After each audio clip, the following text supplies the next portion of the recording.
President Trump is facing new criticism for retweeting a video that shows someone shouting "white power." And lawmakers hear testimony on the forceful removal of peaceful protesters near the White House earlier this month. Natalie Brand reports. Even before the officers charged. At a House hearing, a demonstrator and a journalist described the scene on June 1st when federal officers aggressively cleared peaceful protesters from Lafayette Square near the White House. They were pushing and running towards us with their shields, and people started to panic. A world of confusion ensued. I could not really understand what was going on. News cameras caught video of Australian journalists forcibly pushed out. Covering protests does carry unavoidable risks, but the media's role is essential. After officers cleared the area that evening ahead of the designated curfew, the president walked over to nearby St. John's Church, where he held up a Bible. Nowhere does the Bible condone the use of violence against the innocent. Committee Republicans turned the attention to some violent actions during earlier protests. I think the court would recognize that there were security issues that were valid for the administration. I think the court would likely say that the original order was lawful. The hearing on Capitol Hill comes as President Trump is facing new criticism over videos he's retweeted about ongoing protests nationwide. Monday, the president retweeted news footage of a St. Louis, Missouri couple pointing a weapon at peaceful protesters marching by. White power! Sunday, President Trump also retweeted this video where a Trump supporter at a Florida retirement community shouted "white power." We did not hear that particular phrase when he tweeted out the video. The White House press secretary emphasized the president's strong stance on law and order after reports of multiple shootings within a protest zone in Seattle. Natalie Brand, CBS News, the White House.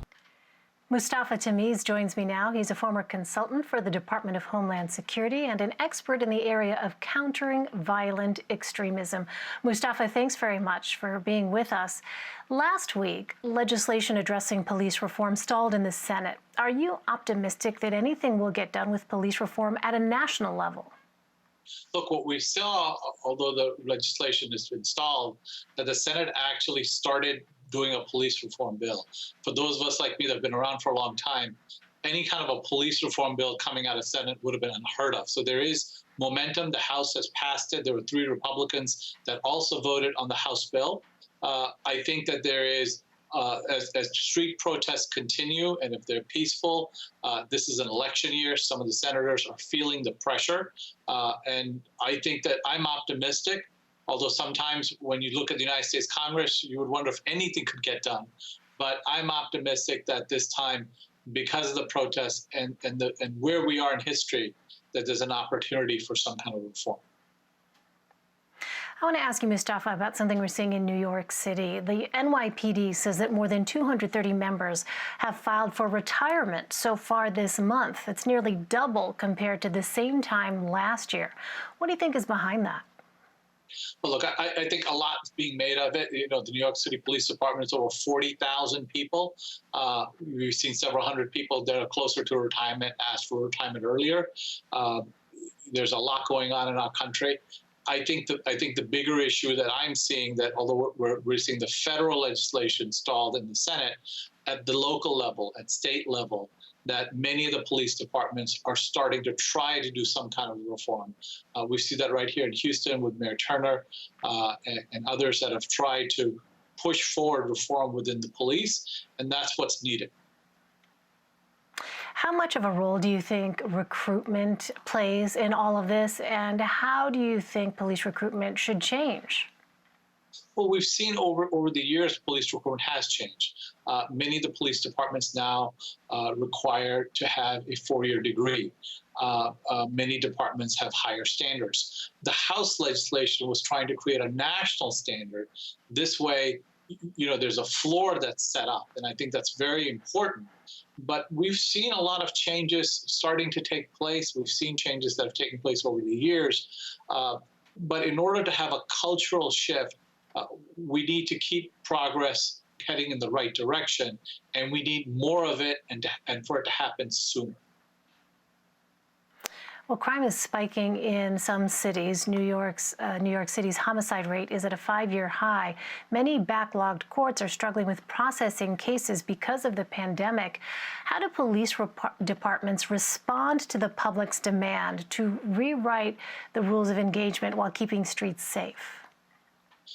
One of the discussions that's come about that I think is critically important, that the solution to a rising crime is not always more police. One of the solutions is to try to figure out what are the root causes. It's not just COVID-19, but our economy is going through a tremendous downturn. There's our employment right now is around 15 to 20% in many places. There's some that project unemployment might be 30%, and that's naturally going to have an impact on crime rates. We have to figure out, how do we get our young people the opportunities? How do we fix our education? How do we deal with our drug addiction issues? And as we begin to do that, that's a multifaceted way of tackling rising crime, rather than, when we see rising crime, just put more people in jail, which is what we've done in the past. And that's why you're seeing a lot of the street protests, because they're not just about equity in terms of socioeconomic equity, but equity also in terms of how people are treated.